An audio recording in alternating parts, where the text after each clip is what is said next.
Today we're diving into a concept that absolutely reshapes how we think about human growth and spiritual maturity. Pop culture really likes to sell us this idea that enlightenment is a sudden lightning strike, right? Like it's the singular, dramatic moment where the clouds part, angels sing, and suddenly, boom, all the secrets of the universe. But when we actually dig into the profound texts across different global traditions, we find something completely different. Realization isn't a one-off event. It is a gradual, multi-stage journey. It's a journey that we essentially pay for in installments. So here is our roadmap for today. We're going to start by looking at realization in installments. Then we'll explore entering the spiritual stream, map out the mansions and stations of growth, brave the dark night, and finally look at ultimate liberation. Let's get right into it. Section 1. Realization in installments, shattering the illusion of sudden enlightenment.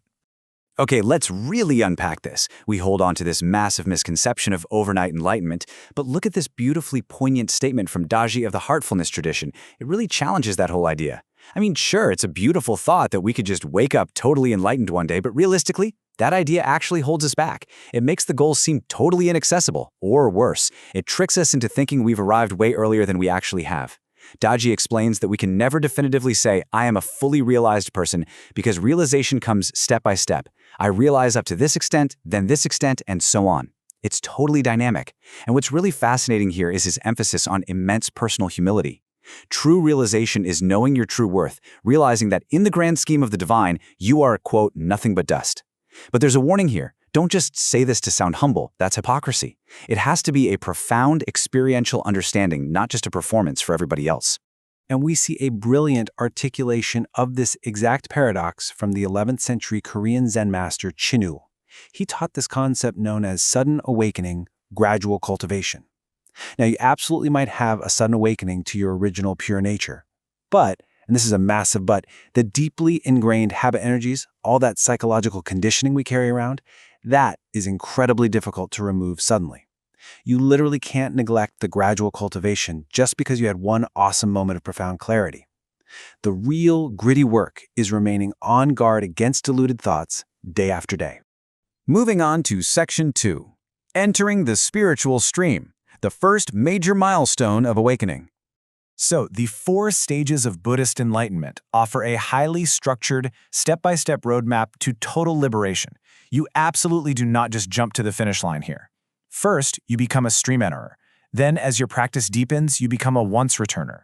That's followed by becoming a non-returner, and finally, you reach the ultimate goal of the Arahant, who is fully liberated from all cycles of suffering. It is a progressive shedding of what the Buddhists call fetters, which are basically mental chains. So, to become a stream enterer, which is that very first stage we just talked about, you have to drop 3 specific, really deep-seated psychological fetters. First up is the belief in a fixed, permanent self. You have to realize you're a fluid, interconnected process, not some isolated ego. Second, you drop skeptical doubt. Because you've directly tasted the truth of reality for yourself, your confidence in the path becomes practically unshakable. And third, you stop clinging to rites and rituals. You realize that just going through the motions of ceremonies or sticking to rigid moralism isn't some shortcut to purity.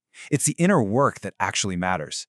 Which brings us to Section 3, Mansions and Stations, the architecture of gradual cultivation. Now, this is where it gets really cool. This comparative synthesis proves that whether we're talking about Buddhism, Sufism, or the Christian mysticism of St. Teresa of Avila, we see this recognizable, incredibly universal architecture of the soul's journey. You always have an initial gateway, stream entry, repentance, or the first mansions. Then you navigate these really complex middle stages, shedding attachments and cultivating virtues.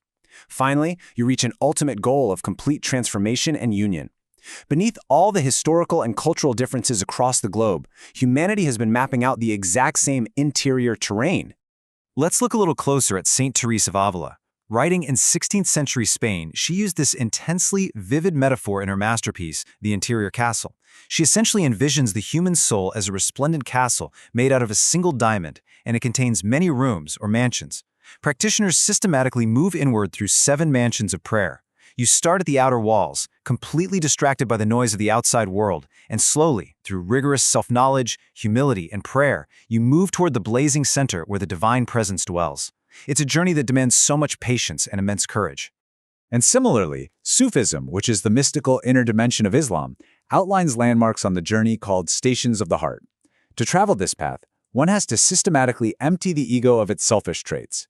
It's a very active, honestly grueling process of turning away from greed, lust, and vanity, and deliberately adorning the self with selfless qualities instead, like generosity, deep love, and humility. You move from station to station, transforming your fundamental ethical and psychological makeup, all to attain mystical unity with the divine.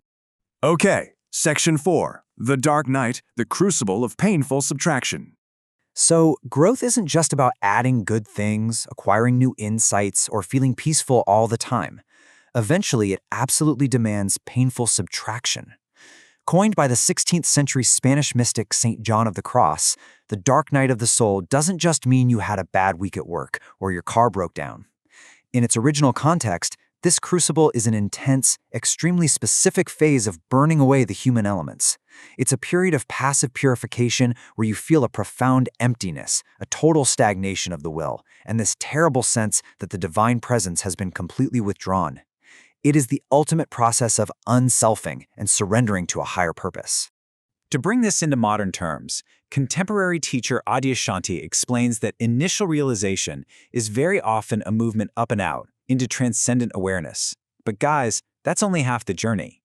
The second phase requires moving down and in, and this means turning toward the places we usually try to avoid. Our repressed feelings, our disowned emotional shadow material, our unhealed human conditioning. You literally cannot just escape up and out to bypass your humanity. Realization has to be brought deeply into the body and the absolute messiness of everyday life. So, the absolutely crucial takeaway here is that our psychological development directly filters our realization. Think about it. If you have an awakening experience, but your ego is still at a pre-conventional stage, you might interpret the experience with grandiosity. That leads to a kind of spiritual narcissism, believing you and you alone are God. At a conventional stage, you might think you are a special chosen one. It isn't until we reach higher stages, like what James Fowler calls conjunctive faith or universalizing faith, that we can actually embrace paradoxes and extend deep, egoless compassion to all beings. True spiritual maturity fundamentally requires deep psychological shadow work. There's no way around it. And finally, Section 5, the final liberation, reaching the destination. Returning to the Buddhist map for a moment, after entering the initial stream, navigating that many-roomed castle, and enduring the dark crucible of the soul, we finally arrive at the destination, the Arahant. An Arahant has eradicated all 10 fetters. Not only have they dropped the initial doubts and rituals, but they've eliminated the subtlest, tiniest desires for any kind of existence, as well as the deepest roots of conceit, restlessness, and ignorance. They achieve a radical no-self-realization. The very illusion that there is a separate I driving the vehicle of life, it vanishes completely. What remains is total freedom from suffering and a mental state that remains entirely undisturbed. And we see this exact dynamic mirrored in the Sufi tradition at the very end of their path.